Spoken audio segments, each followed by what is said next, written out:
紫菜汤这样做，汤鲜味美，清淡营养，老少皆宜。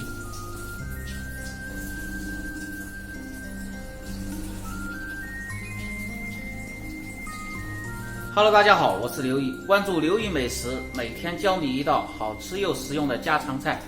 今天分享的是紫菜鸡蛋汤。今天做一个不一样的紫菜鸡蛋汤，或者味道非常的浓香鲜美。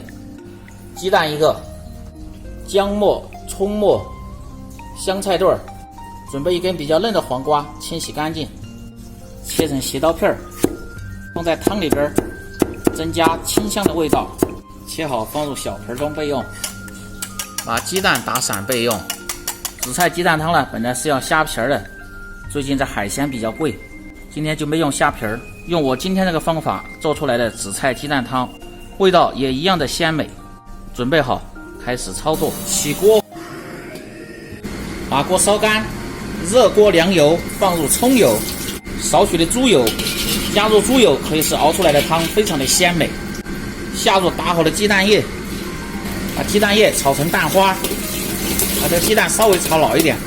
今天我做这个紫菜鸡蛋汤好喝的秘诀就在这里，炒至微黄，好，炒成这样就可以了。下入姜末、葱末，继续炒出香味，下入少许的料酒，去腥增香。